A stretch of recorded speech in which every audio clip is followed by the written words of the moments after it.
January 27th, 1859, and in the Crown Prince's palace in Berlin, Princess Victoria, eldest daughter of Queen Victoria of England, has been in labour for hours. What should have been a moment of joy and celebration for the Prussian royal family is becoming something far more terrifying.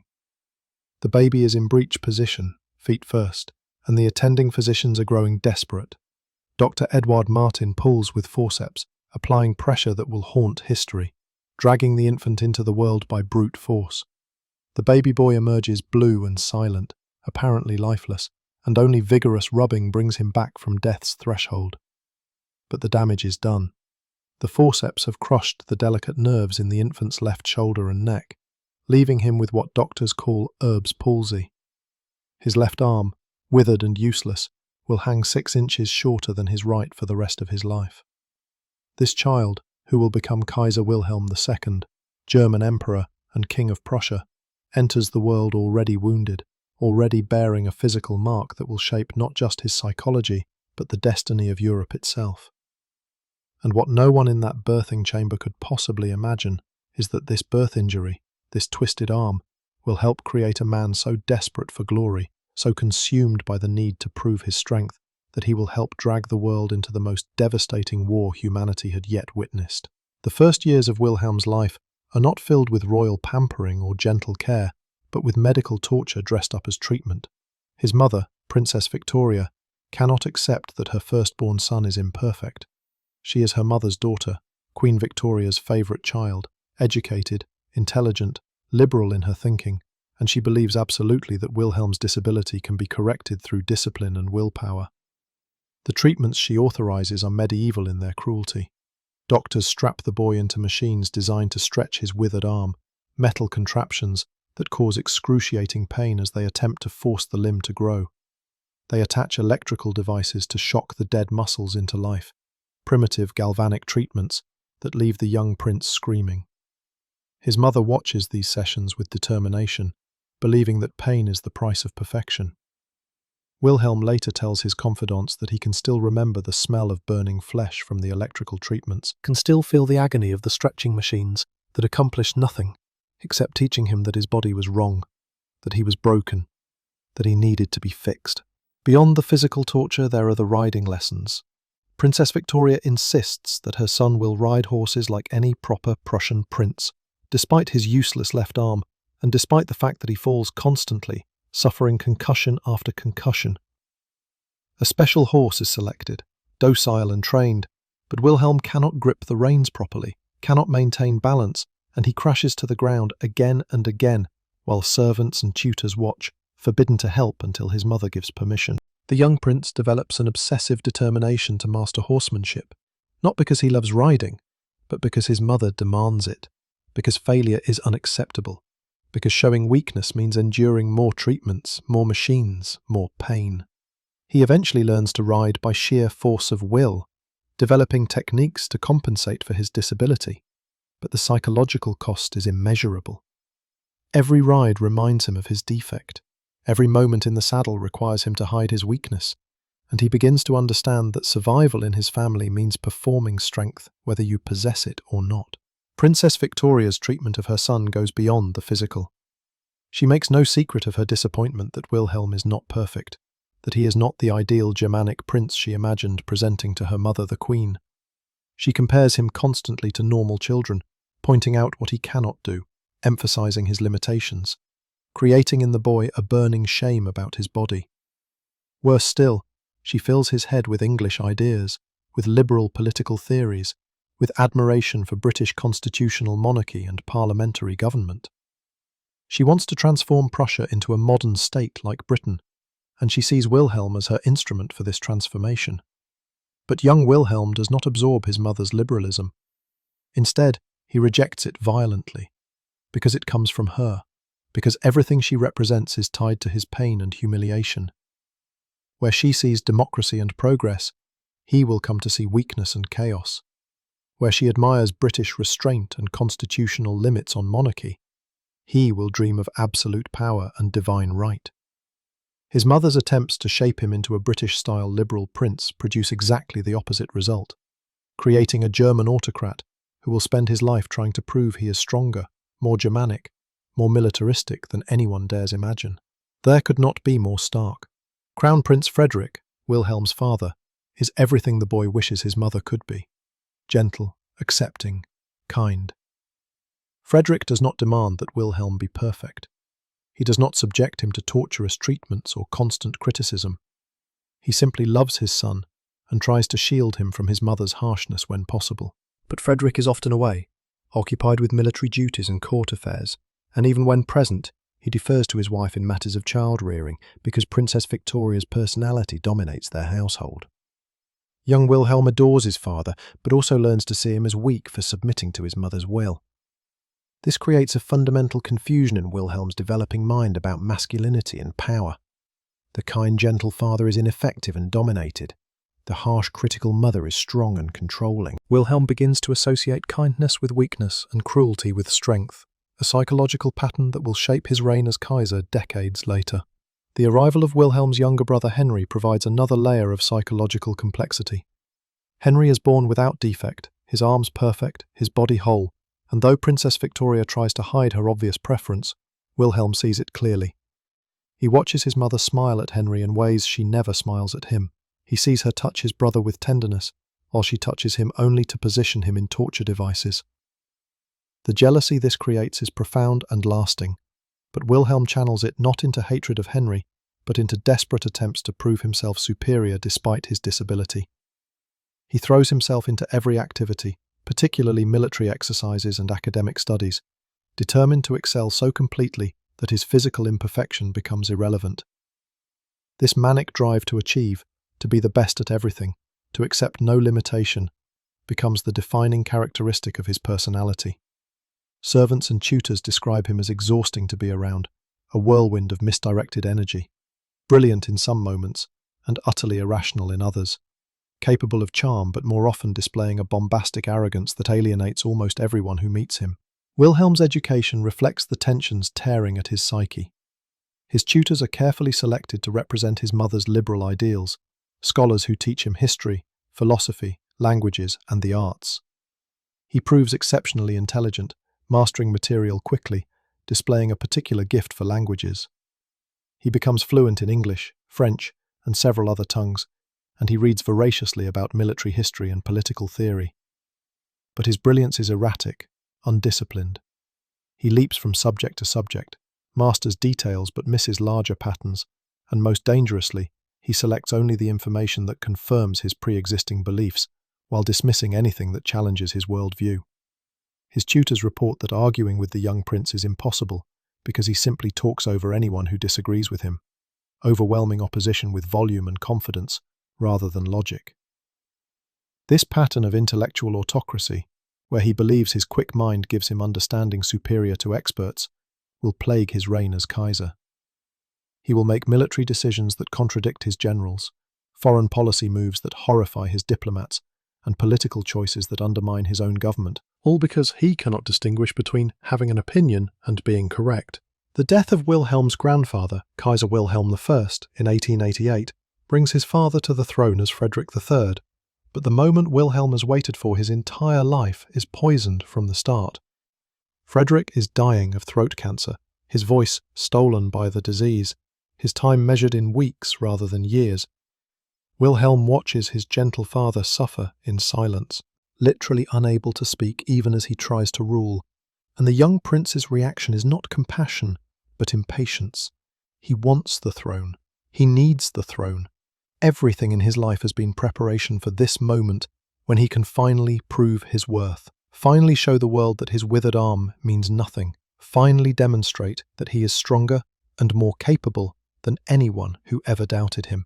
When Frederick dies after ruling for just 99 days, Wilhelm becomes Kaiser Wilhelm II at age 29, one of the youngest monarchs in Europe, and he comes to power with all the insecurity and rage of his traumatic upbringing, barely contained beneath a veneer of imperial majesty. The first acts of Wilhelm's reign reveal the psychological forces driving him. He immediately dismisses many of his father's closest advisors, men who represented the liberal ideals his mother cherished, replacing them with military figures and conservative politicians who will not question his authority. He treats his mother with open contempt, making it clear that her influence is over, that her dreams of a liberal Germany died with his father. He refers to her in private letters as the Englishwoman, refusing even to acknowledge their family relationship, and he systematically reverses every policy she supported. When Princess Victoria moves out of the palace, Wilhelm has her rooms searched for documents, treating his own mother like a political enemy who might be hiding state secrets. This vindictive treatment of the woman who gave him life reflects the depths of his psychological damage. He cannot simply disagree with her ideas, cannot simply choose a different path. He must destroy any trace of her influence, must prove that everything she believed was wrong, because admitting she might have been right about anything means admitting that his years of suffering under her care had purpose, and Wilhelm cannot accept that his pain had meaning. Wilhelm's relationship with his British relatives becomes one of the defining features of his personality, and eventually one of the causes of World War I. He is Queen Victoria's grandson, related by blood to the British royal family, and he craves their acceptance with an intensity that borders on obsession. He visits England frequently in the early years of his reign, attending royal functions, participating in ceremonies, desperately trying to prove that he belongs, that he is their equal, that his German heritage and his wither that tell him when people want him to stop.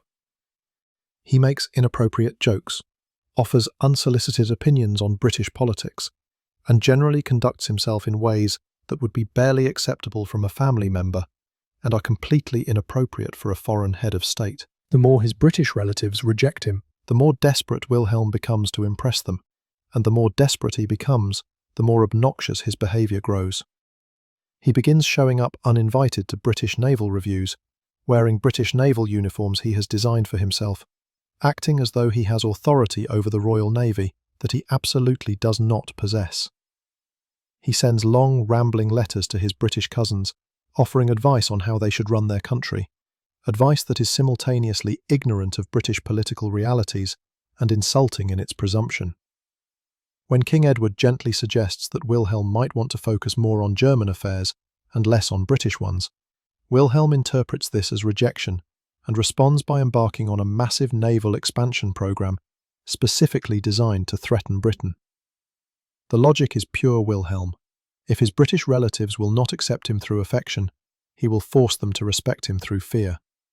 If they will not love him as family, he will make them acknowledge him as an enemy powerful enough to matter. The construction of the High Seas Fleet represents Wilhelm's psychology made manifest in steel and steam.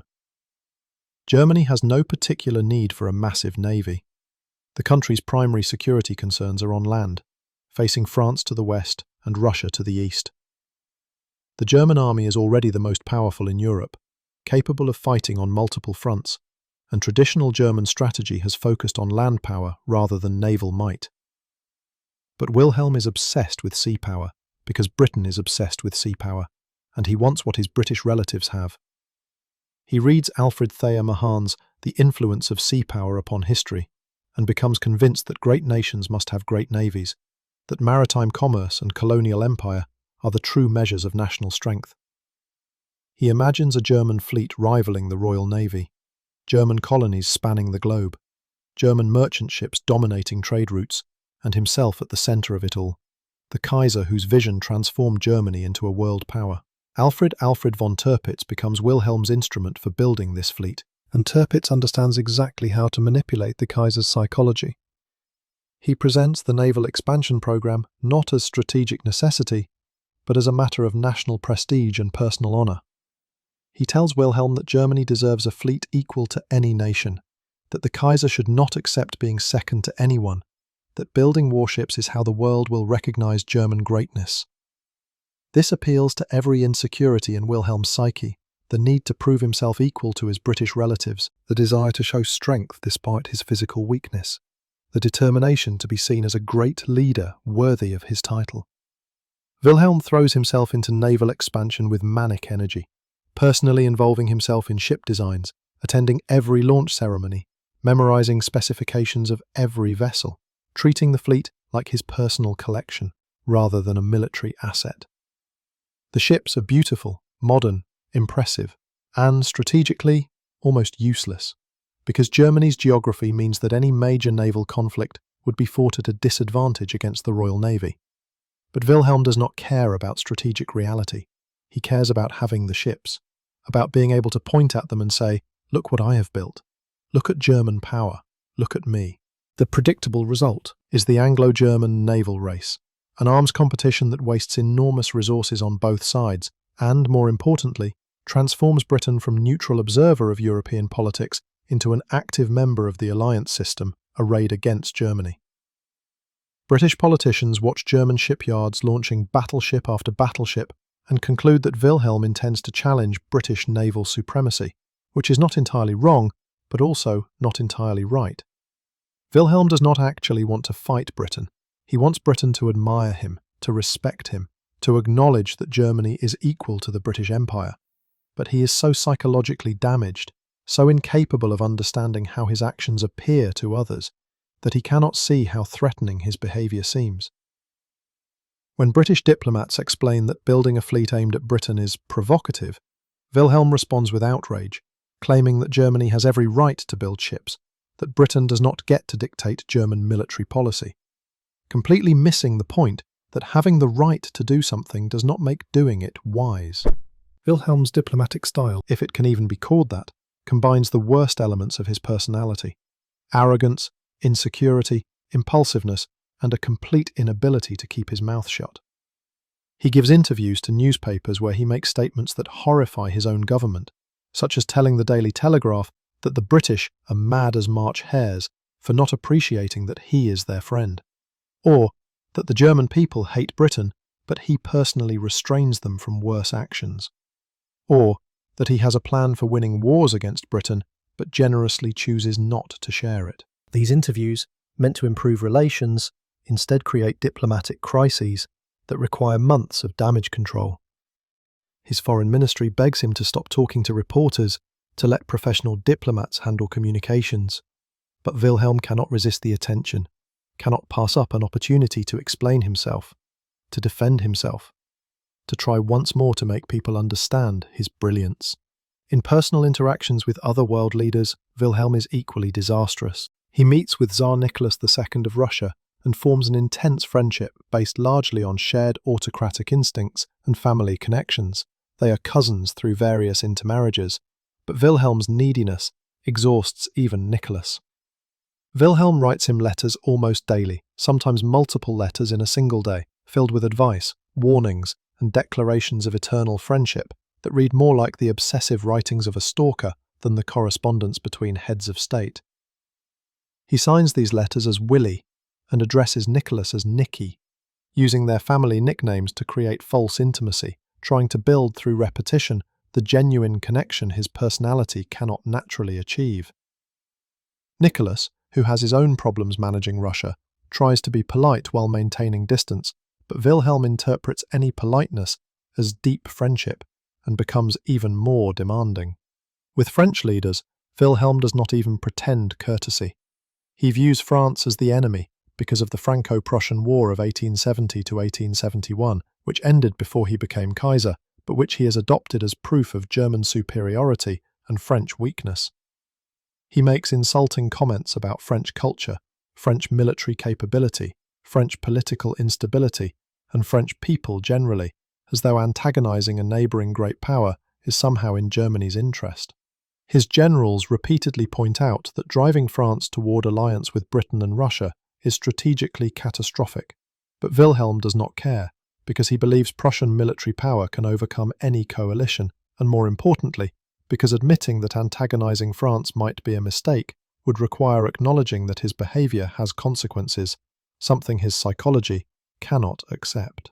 The Daily Telegraph affair of 1908 represents the peak of Wilhelm's diplomatic incompetence and reveals how his psychological issues have become a liability for Germany.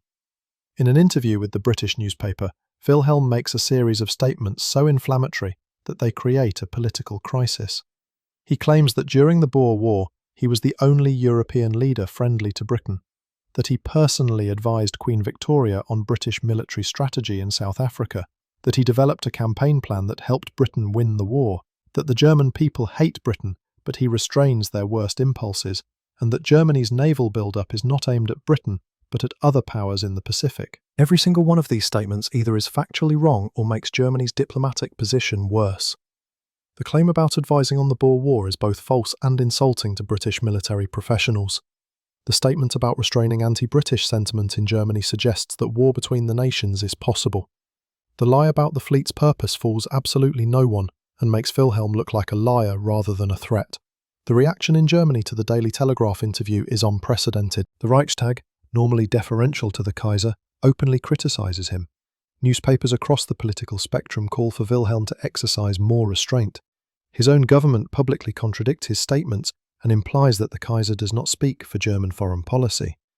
Wilhelm is shocked and hurt by this response because in his mind he was trying to help, trying to improve Anglo-German relations, trying to make people understand that he personally is not the problem. He cannot comprehend that his very presence in diplomatic discussions is the problem, that his inability to control his words and his desperate need for approval make him fundamentally unsuited for the role he occupies. For a brief moment, Wilhelm considers abdicating, telling his advisors that if the German people do not appreciate him, perhaps he should step aside. But this is pure theatre, an attempt to generate sympathy and support rather than genuine willingness to give up power. When his government assures him that they still need him and respect his position, he quickly abandons any thought of resignation and returns to believing that everyone else is the problem. The unmarried of Wilhelm's psychology that matters for understanding World War I is his relationship with his military. He adores the army, perhaps because military hierarchy provides clear rules that his chaotic personality craves, perhaps because the army represents the pure strength and discipline he wishes he possessed, perhaps simply because wearing uniforms and attending parades makes him feel powerful. He surrounds himself with generals and admirals, seeks their advice, and then typically ignores it in favour of his own instincts. He believes that because he is Kaiser, he must be a military genius, that his position comes with inherent strategic understanding, and that his quick mind allows him to see solutions that trained professionals miss. This is dangerously wrong. Wilhelm has read extensively about military history and can discuss tactics and strategy with apparent sophistication, but his understanding is superficial, focused on dramatic gestures rather than logistical realities, on bold moves rather than sustainable operations, on glory rather than victory. When the July crisis of 1914 begins, Wilhelm is cruising in Norwegian waters on his yacht, removed from direct involvement in the diplomatic manoeuvring following the assassination of Archduke Franz Ferdinand in Sarajevo. His government uses his absence to take actions they know he would interfere with if present, demonstrating how little faith they have in his judgment. But when Wilhelm returns to Berlin and learns that Austria-Hungary plans to punish Serbia and that Russia is mobilizing in response, his reaction is pure Wilhelm. Excitement, indignation, and absolute certainty that Germany must support Austria-Hungary no matter what. He sees the crisis not as a diplomatic challenge to be managed, but as an opportunity to finally prove German strength, to show that he is a war leader of historical significance, to demonstrate that his years of military preparation have meaning. He gives Austria-Hungary Germany's infamous blank check, pledging German support for whatever actions Austria takes against Serbia, effectively removing the one restraint that might have prevented localized Balkan conflict from becoming European war. Wilhelm does not want World War I in the sense of deliberately planning it or seeking general European conflict as a goal. What he wants is glory, respect, victory, proof of his worth. And he is so psychologically damaged that he cannot distinguish between these personal needs and national interest. When his generals tell him that the Schlieffen Plan, Germany's war strategy, requires violating Belgian neutrality and invading France immediately if Russia mobilizes, Wilhelm approves without fully understanding that this will bring Britain into the war. When his diplomats warn that Britain will never tolerate German forces in Belgium, Wilhelm dismisses their concerns with blustering confidence that Britain will not fight over a scrap of paper, the treaty guaranteeing Belgian neutrality. When British Foreign Secretary Edward Grey sends a final warning that Britain will honour its commitments to Belgium, Wilhelm is shocked and hurt, still unable to understand that his years of threatening Britain with his fleet have consequences, that his British relatives take German power seriously precisely because he worked so hard to make them fear it. As German armies pour into Belgium in August 1914 and Britain declares war, Wilhelm realises that his dreams of glory are becoming nightmares of responsibility. He makes half-hearted attempts to slow mobilization, to find diplomatic solutions, to stop the machinery of war he set in motion, but it is far too late. His generals inform him that changing plans mid-mobilization would be catastrophic, that German forces are already committed, that backing down now would leave Germany vulnerable. Wilhelm, who spent his life demanding that everyone recognize his strength, discovers that real power means being trapped by your previous decisions, that the authority he craved comes with accountability he never imagined. In the early days of the war, he tries to play the role of war leader, visiting troops, reviewing plans, making pronouncements, but his generals increasingly isolate him from real decision-making, because they have learned over decades that his involvement usually makes situations worse. The war that Wilhelm helped create destroys everything he valued. His British relatives become his enemies, with King George V, who looks so much like Wilhelm that they are sometimes mistaken for each other, leading a nation dedicated to German defeat. His fleet, the pride of his reign, accomplishes almost nothing strategically, while consuming enormous resources. His armies, despite magnificent fighting and several stunning victories, cannot overcome the coalition arrayed against Germany, because Wilhelm's pre-war diplomacy pushed Britain, France and Russia into alliance. His autocratic authority gradually erodes as military necessity puts real power in the hands of his generals, Hindenburg and Ludendorff, who treat him like a figurehead to be managed, rather than a leader to be obeyed. By 1918, with Germany facing defeat and revolution spreading through his country, Wilhelm discovers that the divine right of kings he always believed protected him means nothing when soldiers will no longer fight and workers will no longer obey. The final collapse comes swiftly and completely. Revolution forces Wilhelm to abdicate in November 1918, ending both his reign and the German monarchy itself.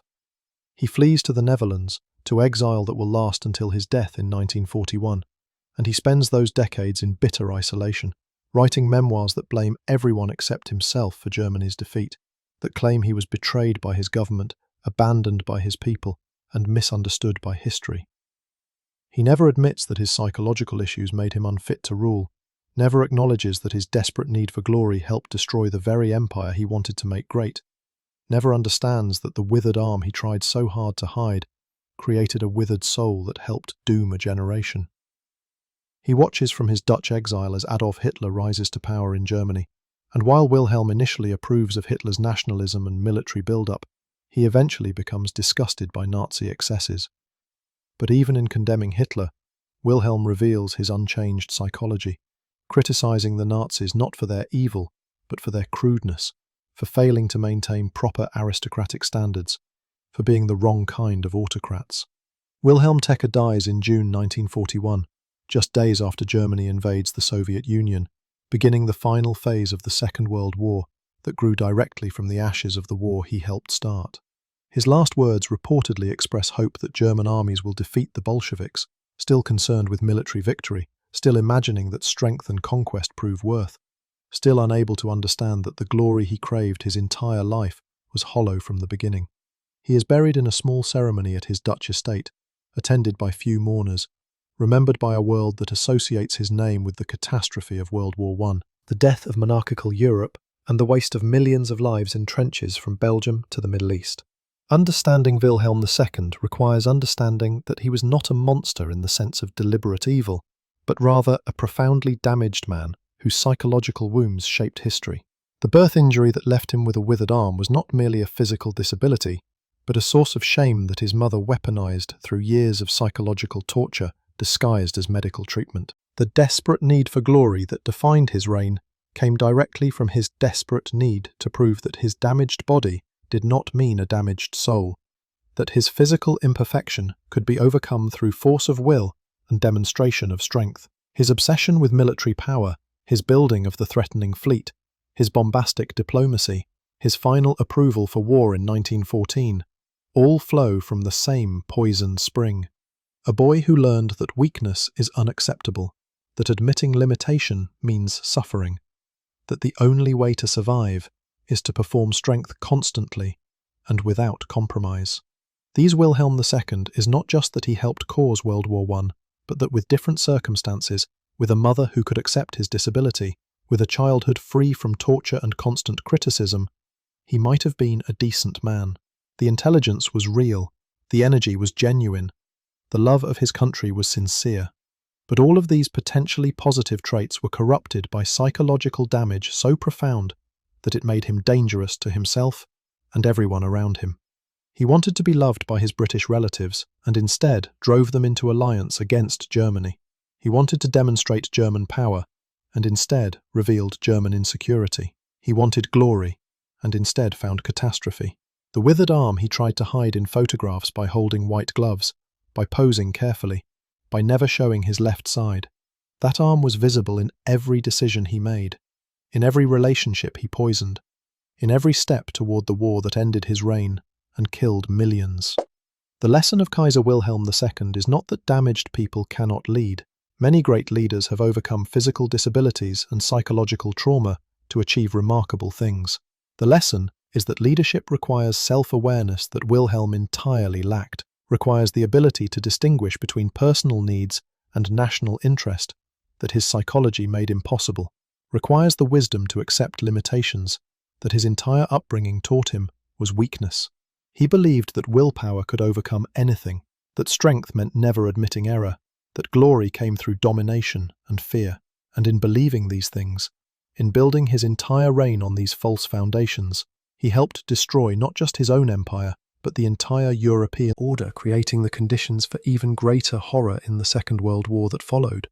Wilhelm II stands in history as the man who wanted glory but achieved only ruin, who dreamed of proving his worth but instead revealed his unworthiness, who spent his life trying to show that his withered arm meant nothing, but whose psychological response to that withered arm meant everything. Inside his mind was a constant war between the desire for acceptance and the need to dominate, between genuine intelligence and profound foolishness, between the capacity for charm and the tendency toward arrogance. And that internal war, fought every day of his life, eventually became an external war that consumed a continent and remade the world in blood and fire. His withered arm was a tragedy. His withered judgment was a catastrophe. And the difference between those two facts explains why we remember him not as Wilhelm the Great, the title he craved, but as Wilhelm II, the Kaiser who helped destroy everything he touched.